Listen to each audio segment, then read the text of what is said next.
Good morning, everyone. We are very happy and proud today to welcome to the Institute of Philosophy and Social Theory Professor Graham Ward, a distinguished Anglican theologian, generally considered the leading Anglican theologian today, author of many interesting and influential books, not to mention articles, and the most famous for his book co-edited with John Milbank on radical orthodoxy. Today we want to talk about some more general, start from more general issues related to the place of religion in the contemporary world, which in a way follows our conference yesterday on sacred and social political freedom, which was organized by the Institute for Philosophy and Social Theory and the Institute for the Study of Culture and Christianity, and with generous support of Konrad Adenauer Stiftung. So many of these questions were already raised yesterday, but some of them, of course, we'll discuss in detail today. But my first question would be related to religion, its meaning and its purpose in the contemporary world.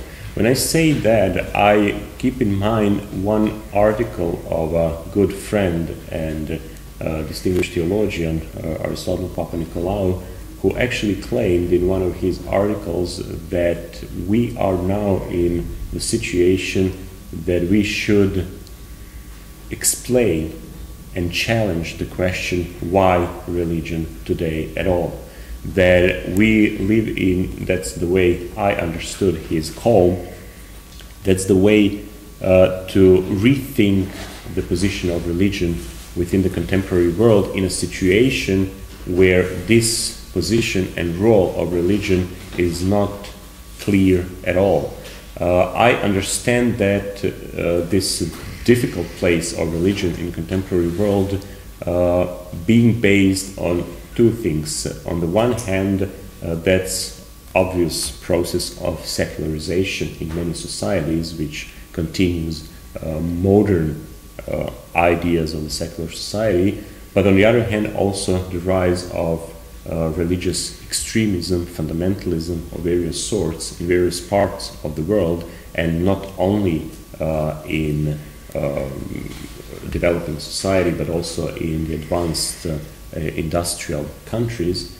So all these questions actually raise this issue of in necessity to justify religion if we want to meaningfully communicate with broader society and engage into various issues that characterize our societies today.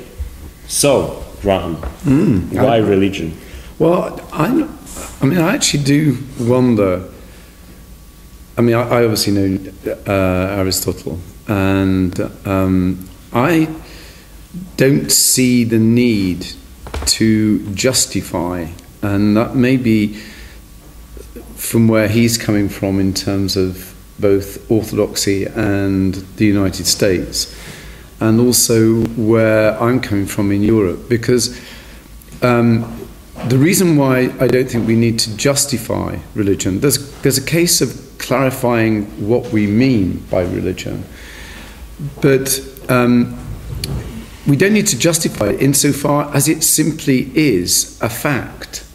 And that's been a fact that won't go away, because particularly within the Western European tradition, the secularization thesis, which emerged in most strongly within the 1960s, predicted that in fact religion was illusion, superstition, and that therefore as we progressed rationally and as society progressed rationally, so religion would actually disappear altogether. And quite often, places like Holland, Sweden, France, Britain, were seen at the forefront of that kind of secularization. Now, what's happened really from about the mid-1970s is that although it was even challenged in the 1960s that this wasn't the case, what's happened since the 1970s is that it's becoming increasingly evident that religion will not go away, such that people who propounded the secularization thesis at one time, like Peter Berger, are actually now saying we were wrong, it's completely wrong, and that therefore that there is something that is endemically human about the nature of being religious, such that religion there will not be a process of secularization. That is not then some kind of enlightenment dream that we will actually reach a place of a secular society where religion plays no part, is just not going to happen. And that to me is the recognition then that therefore we don't need, at one time under a kind of secular dominion, we might have needed to justify religion, but now in fact it simply is the case that the religious remains there.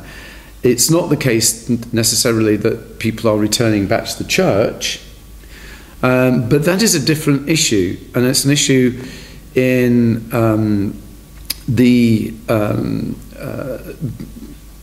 certainly in Western Europe. It's an issue, probably in Eastern Europe as well. But that has less to do with religion and more to do with scepticism about institutions. So for example, in Britain, the very sharp decline in church attendance began in the 1960s. And it's exactly parallel in terms of the descent to the descent also of the number of people who were interested in political parties. So it has nothing to do necessarily, the lack of people wanting to be involved or participate in institutional churches. Yes, they have gone down. They have on the whole declined. At the moment they're quite stable, the figures, certainly in Britain the figures are quite stable.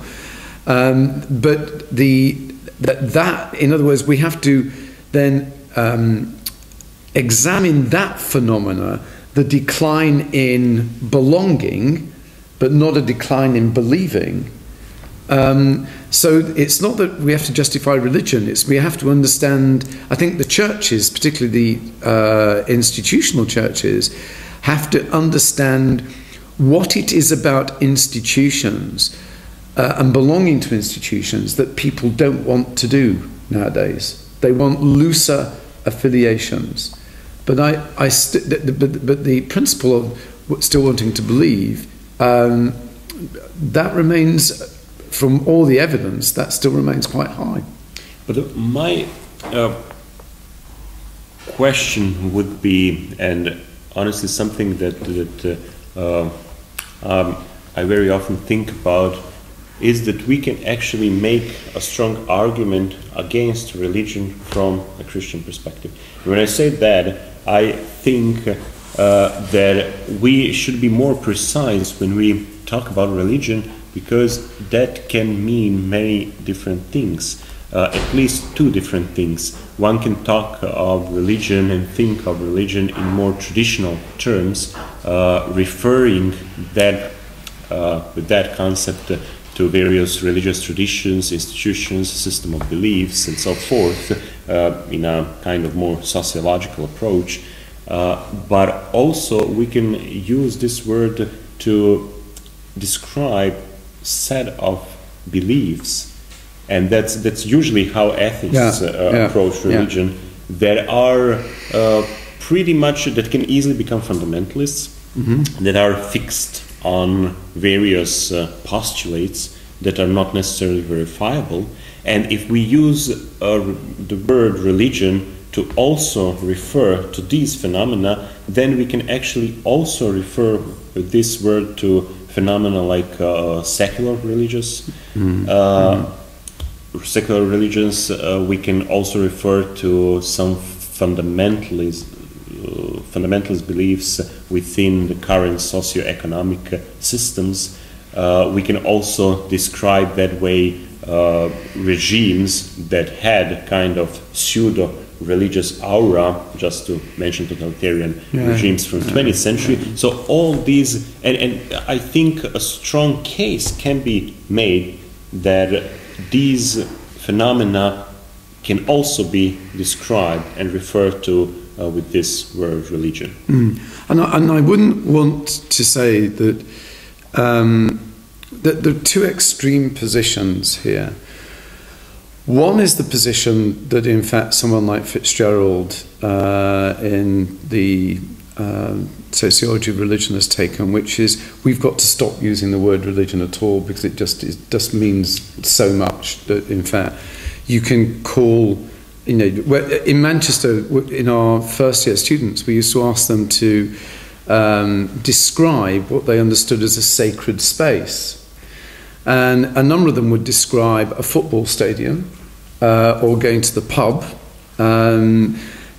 so as sacred spaces. And then they would define the sacred around notions of participation, notions of friendship and happiness or whatever.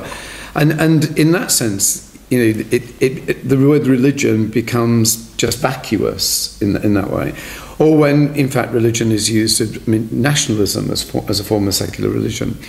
And I think that what we need to do then is to recover something of the, you know, as I want to talk about the practices of piety, because otherwise then the word just, and the danger is the word loses all its force and loses all its. But at the same time, it seems to me that one, we have this word, we're not going to get rid of this word, and it is used.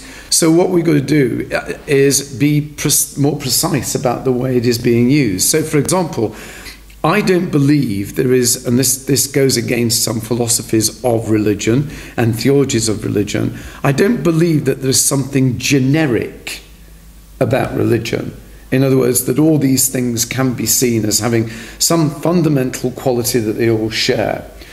I don't even believe that, in fact, the nature of the experience of God in Islam and Judaism and Christianity are the same, such that we can actually talk about these three as being generically related. I think the word, even in a description of religious experience, there's no generic universal religious experience.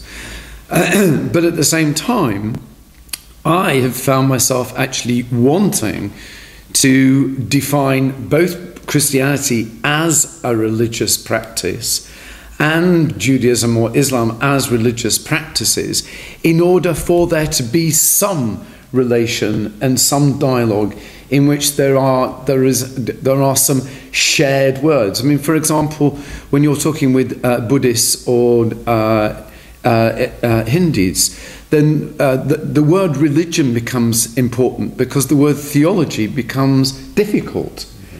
But that there are practices of piety that belong to these religions, and that there are disciplines within those practices, and that these disciplines actually constitute and help form subjectivities who self-describe themselves as Hindi or Buddhist, then I think having a word which actually enables us to understand that there are affinities, though they are not, there's nothing generic that's there, enables us to actually be able to use the word religion. But we have to use it in a way that's more precise, and then we have to attack, I think, and be critical of those who are using it in very loose senses. That is not, in other words, let's be more definitive. If religio is a binding together, it's a binding together that comes through shared practices and disciplines, often related to liturgia in some way, and often having a place in which there is some notion of an institution and a place where these take place, and a sense of belonging. so when you start defining criteria in those kind of ways, then those people who want to talk about secular religions, or football as a religion, or sports generally as a religion, or nationalism as a religion, they would have to define more clearly in what sense then that can be used, given the primary senses, which is practices of piety. But can't we say that, now, first question, can't we say there's some sense of absolute, some sense of absolute truth that we discussed in a couple of times yesterday, that these are things actually that connect all these various manifestations of religion or different usage of the word? Because even, okay, maybe football games are a little bit different, but in practices of secular religions, such as nationalism and others, you actually effectively also refer to a certain understanding of the absolute, which overcomes individual existence and sets a certain set of belief, and from them also practices of worshipping one's tradition, state, and these kind of things. So of course it's not the same as in traditional institutional religions, but there is this absolute which... I wouldn't say absolute, because I associate absolute with transcendent. And what's missing from nationalism is an immanent system. It's not a transcendent, as in there is no kind of... there is a self-transcendence. In other words, you belong to a larger body than yourself because you belong to the nation, and the nation has a history, and it has a, for some people it even has a destiny. But when you're talking about absolute truth, then you're talking about something which transcends, which is supernatural, and that would be to me quite different.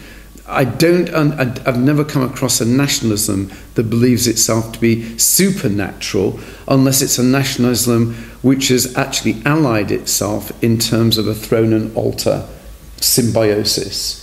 But precisely because very often you can't actually make a distinction between purely secular form of religion such as nationalism and intertwine together with that also certain religious, in a more traditional sense, like in various tribal kind of religious experiences where you have a tribal god, or even some Christian denominations effectively de-eschatologize whatever we could call Christianity, and actually involve in to be a part of this national collective where you can't really make a distinction between the transcendent part of that and the immanent part of that. They are somehow... Well, I think you have got to, and that would be part of the way I would want to use religion, that would be part of making that distinction.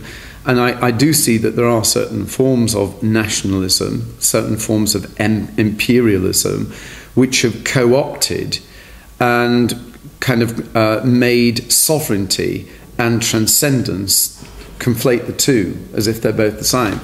But in fact, that's where, to my mind, that's where the church comes in, or the mosque comes in, or the temple comes in, or the synagogue comes in and says, actually, what we call religion is not in what we call the supernatural and the transcendent. That we're talking about a different level of that altogether, and that's the way in which then you critically engage to say, there is a difference between what you're doing, which is making a secular religion. Now, monotheism has a good word for secular religions. It's called idolatry.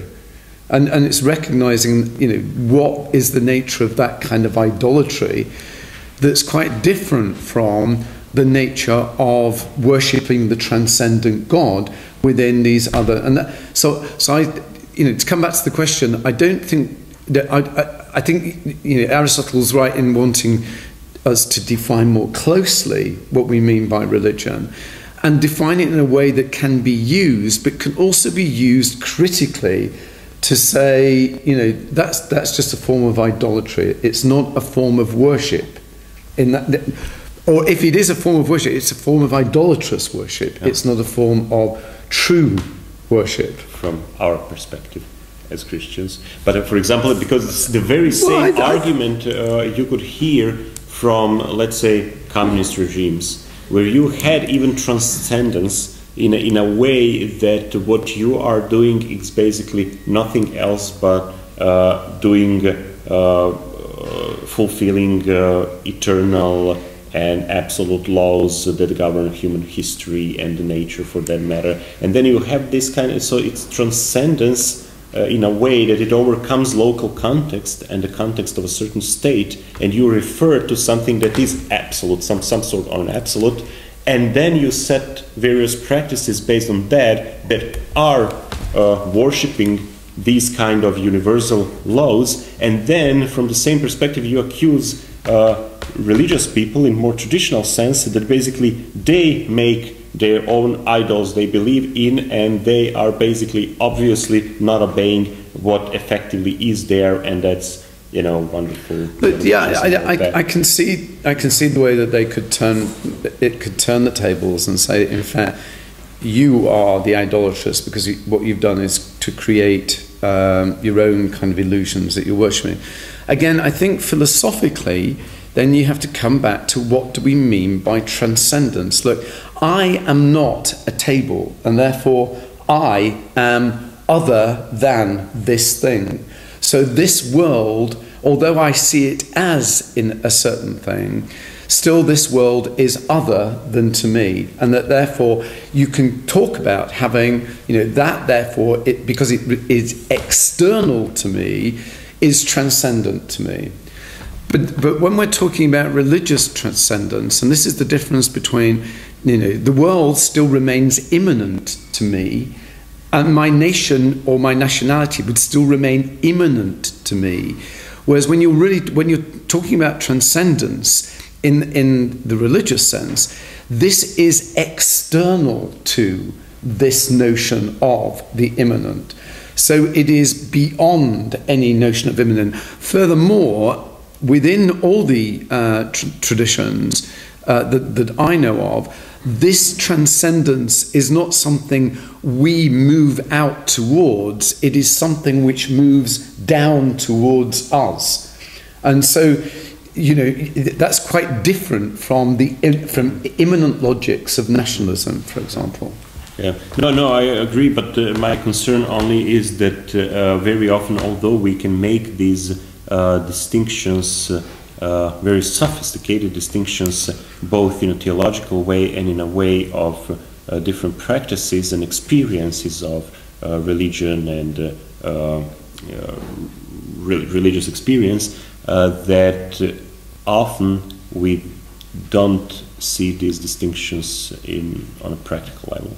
So that very often in practice, it actually all these various religions, with or without quotation marks, operate in a very similar way, which I think that makes difficult for Christians or religious people, or we can use again a loose concept of authentic religious people and so on, to actually explain to non-religious people nowadays the meaning of this their religious experience and their way of understanding the absolute and transcendence, because we are caught, and I think that was the point of this attempt to justify religion in the contemporary world. It's there, but not all of their manifestations are what Christians or authentic religious people think when they use religious, or for that matter, not only many of them, but I would say most of them are not. Because also from the perspective of institutional church, you very often have various practices that are not actually what authentic Christianity, as you and I understand it, would look like. No, I can see that. I mean, actually, in Britain, one of the most recent surveys has shown that people have moved away from wanting to use the word religion to wanting to talk about spirituality. And I think another problematic.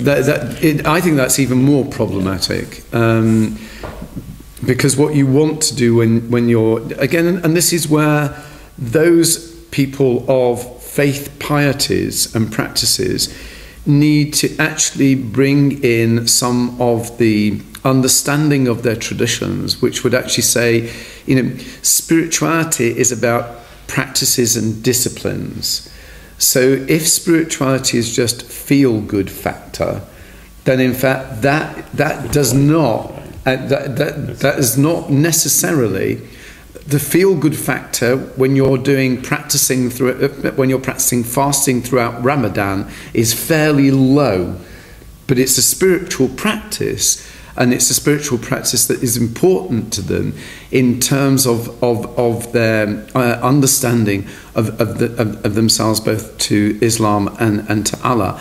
So I think this is where, when I meet these people who want to talk about their spirituality and want to talk about becoming attuned to the Gaia instinct or the Gaia phenomena around them, I actually want to talk about, and how does that make you a better person? How does that make you morally responsible? How then do you, in other words, what kind of ethical effect does that have? And what kind of effect does that have on the way you maybe go without food to enable another person to eat? Or go without or sacrifice in some way in order that, in fact, you may distribute more evenly the goods that you have. And on the whole, the kind of spirituality that's involved in this is very much about, this is about my own sense of inner calm. It has nothing to do with anyone else. And I think, then, to me, that's just another form of self-indulgence. Yeah, and I'm glad you used that concept, the feel-good factor, because that effectively is what describes, in my experience, many of these New Age movements, where you effectively have a total destruction, actually, of the very sense of the religious. When you have people, and I have also some friends who actually they have some kind of religious feelings or ideas, or they would like to belong to something that has some sort of transcendent character or whatever, but then effectively, because, and maybe that can be a good argument for traditional religions and religious institutions, because of the lack of this being connected to certain religious tradition, they start moving from one group to another, and actually, instead of what you said, taking this call from above and respond to that, actually they are in a position to decide what I like and what I don't like, and that's actually nothing else but the feel good phenomenon effect, which effectively destroys, I think, the very meaning of the religious practice. Yeah, because it is a binding together, and that kind of spirituality is about auto-affection. It's hyper-individualism. And as my wife would say, that if spirituality was that, then she would actually stop going to church and actually start to go and buy more pairs of shoes and have her hair done, because those are the things where she actually gets the feel-good factor, and they have nothing to do with religion. Yeah, but they have to do with consumers' mentality, and that's the same. Another challenge today, that we don't only need to offer an explanation, a context of what religious would mean from the perspective we kind of sketched here, because we actually deal with much more and more with the concept of religion, which is shaped according to the consumerist mentality. And that's what I noticed, for example, and for me that was pretty much scandalous practice in some of the local churches, Orthodox churches in the United States, where you get a priest, standard Orthodox liturgy like everywhere else, but then you get a priest who actually tries to imitate some of these tele-evangelist kind of approaches where it's all about representation, it's about advertisement. We should kind of get people excited about religion, and then they should come to us and come more often to the church and so on. And I said, no, it's a totally wrong way of articulating religion and Christianity, because it's not about we shouldn't put it as an ad, another commercial, and try to attract people, because there is something that corrupts human freedom there in this marketing kind of logic. And it's deceptive illusion. I mean, I had this conversation last week with a large number of English bishops in the Anglican Church, because we were talking about Christmas. And we're talking about the worship that goes on at Christmas. Now, traditionally, the worship comes to its climax at Christmas on the Mass at Christmas Eve. And every one of the bishops said that, in fact, though the Mass at Christmas Eve takes place, the church, it's been replaced by a service at 5 o'clock called Christingle, for the children. And they all come with oranges with little candles in and little fruits, and they light their candles round the crib. And it's, in Britain it will be dark about that time, so it has this nice kind of enchanting feel before they go home, ready to receive their Christmas presents in the morning. And it has nothing at all to do with, but the clergy say it is important we do this, even though it's more pagan than it is actually Christian, because it gets people into the church. But if you actually then don't get those people back until next year when they come for the next service, then what has it actually done? It's not actually challenged them.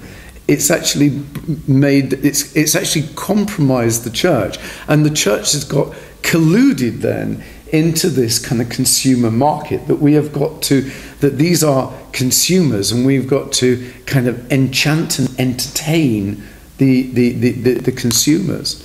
But it's a worrying trend. It is a worrying trend. But it's a reality actually we live in, because more and more often you'll hear an argument which I think can be justified, that we are effectively on the market. And you can't escape it, in a way that if you want people hear about your thoughts, your theology, your tradition, your practice, you have to offer it. But this very act of offering it involves Christianity or the church or theology in a market-like life. Yeah. I've heard this. I've heard it from sociologists of religion, that actually, in fact, there's even a part in Charles Taylor's A Secular Age where he describes this in terms of what happened at the Reformation was the great splintering of religion. In fact, it happened earlier, and when, in fact, the Greek and the Roman split earlier than that.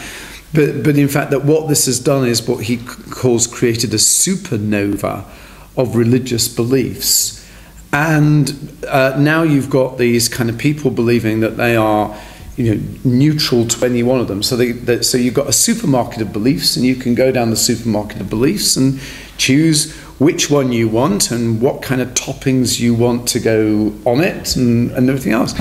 And that to me, that there's a real kind of there's a balance that you've got to walk here, because in fact we are not in the marketplace for the, I think this is completely, yes, we are, we have to show that we have open doors, but we're not there selling the wares in a marketplace in the same kind of way. That is not what the nature and the theology in the Christian tradition, that is not what the nature and theology of conversion is all about. We don't convert. God calls who God will call.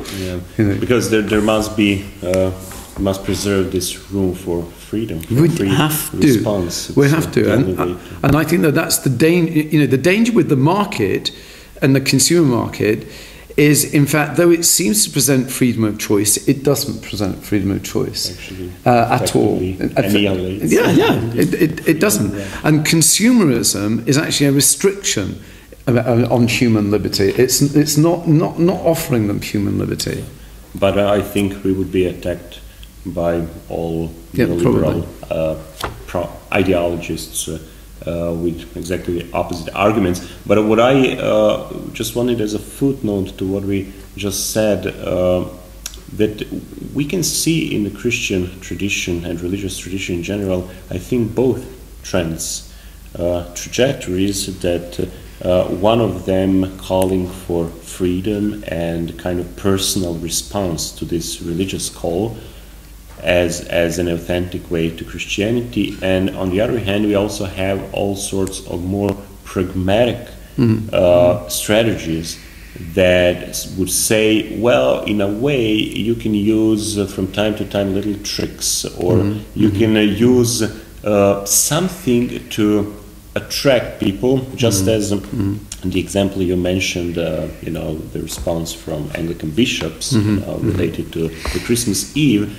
But for example, we had here many similar arguments that basically even people who understood that nationalism is a dangerous thing to play with, especially in the context of religion, but that it can be used on pragmatical grounds, that if people feel religion and orthodoxy, for example, as a part of their tradition, well, that can bring them to the church, and then slowly they can kind of grow in their religious understanding and all of that, and being Christian, and eventually they'll get rid of that which is in itself wrong, but is a kind of useful within a certain context, and that really has many different dimensions. On the other hand, was it not the whole Baroque concept within the Catholic Church a kind of marketing, trying to convince people to get them back? But on the other hand, if we go also to the New Testament, was it not also a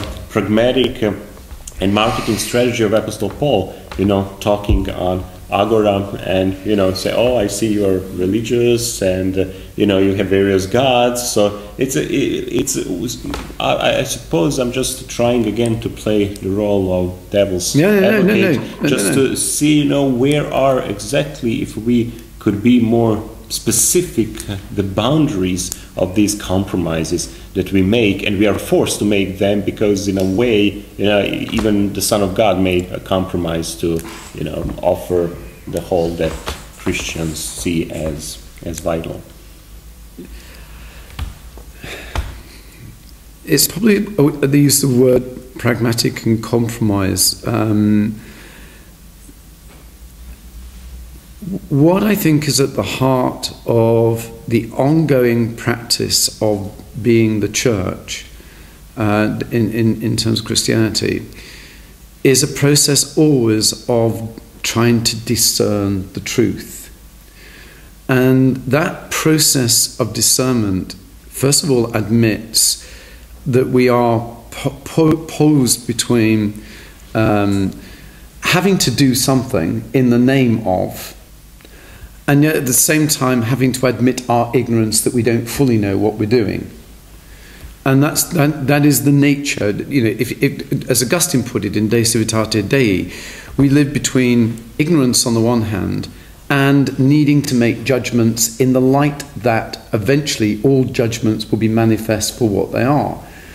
So yes, we have to proceed, and to me the most important thing about the church is that it isn't one, as in though it is one body, it has different functions within that can therefore act as critical.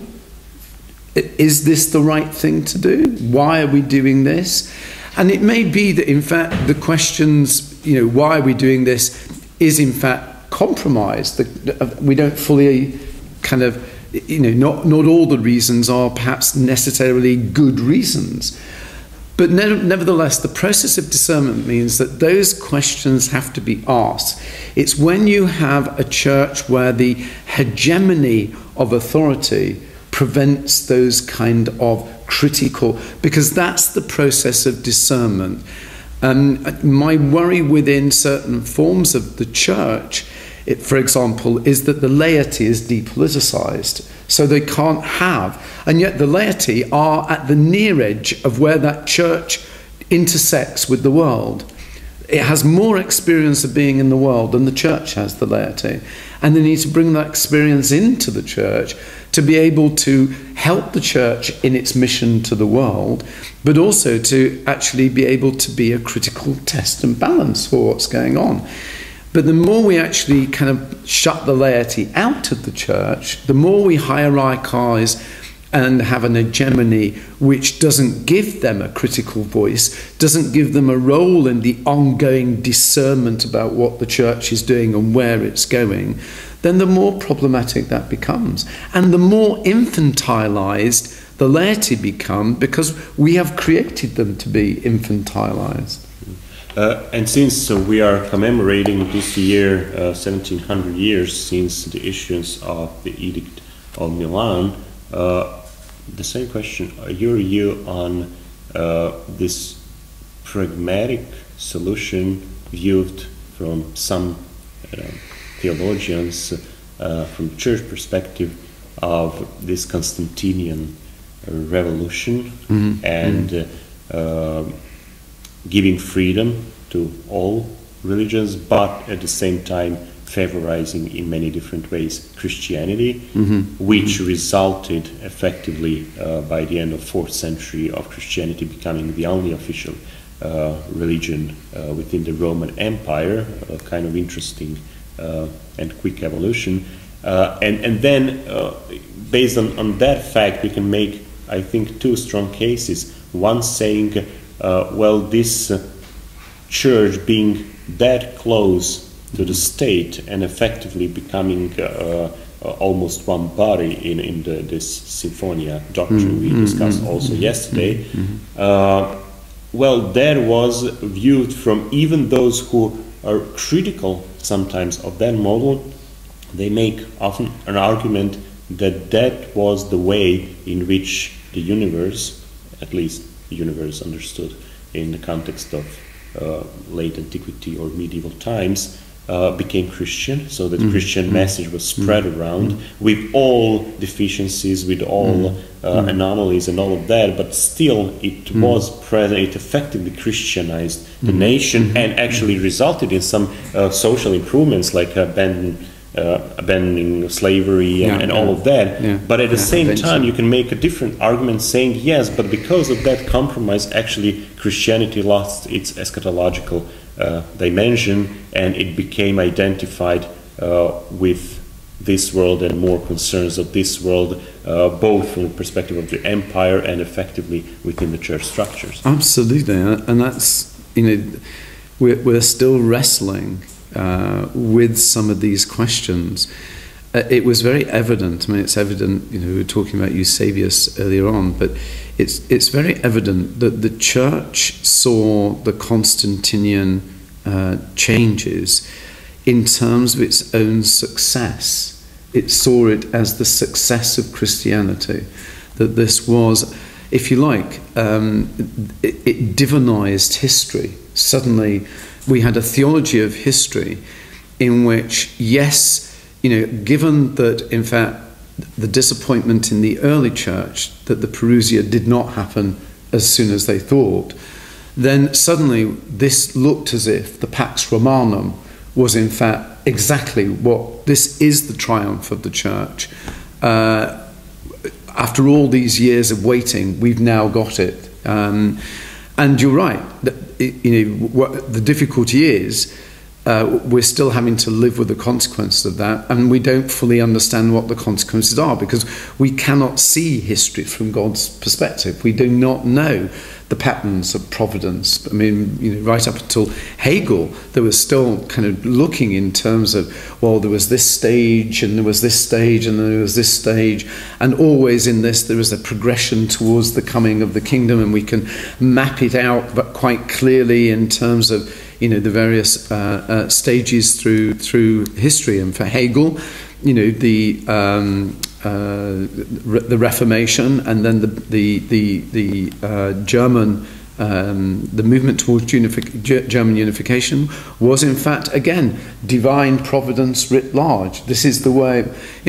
I think in fact we after the First World War, and we after the wars that have happened since, in the name of those imperialisms, have become increasingly sceptical about that. And that's why in some ways I feel myself more drawn to the pre-Constantinian church than the Constantinian church, because I feel as though that was a nightmare that's now over. Now let's see where we actually are. So we're back again in a world that's full of different religions, in the way that paganism was there at the beginning, and then we have to find a way in which the faith actually operates without any concrete forms of its triumph and success. And it seems to me that that's important, that's really important. Yeah, because as I always used to say, turning church and religion into giving them too prominent position within a society and the world actually leads effectively to secularization of the church itself, and vice versa. In a more secular society, you actually keep this sacredness of the church and religion, because effectively church will start thinking and doing something more practically in the social and political sphere if it's given that position. And that's what the Constantinian revolution actually shows us, and everything after that. And maybe today is the right time to find this balance between being in the world but not of the world, being there and doing something within the context of the history, but at the same time not taking concerns of this world, primarily power and domination, as our own concerns. Yeah, and I think that that offers us hope. It offers us hope in recognizing a certain humiliation, recognizing that a lot of people, particularly after radical orthodoxy, because radical orthodoxy on the whole had a very rosy view, a very, very kind of romantic view of the Middle Ages and Christendom. And it followed a number, not me, but it followed a number of Catholic theologians in Nouvelle Théologie, for example, that saw the high point of Christendom in a certain kind of reading of Aquinas, and that in fact it was a narrative of decline ever since then. You even find the same actually in Charles Taylor's A Secular Age, and a kind of nostalgic longing to go back to Christendom. And when I'm ever asked by that, I say I do not want to go back there. No way. No way do I want to go back there. That is not a liberation at all, and I do not believe that in fact it was easier to become a true Christian then as now. I think it was probably even more difficult to actually find out what was being true to Christ than in fact now. So I have great hope now that we will never go back to those kind of imperialisms, and that therefore Christianity can find something authentic in the messiness of being in the world.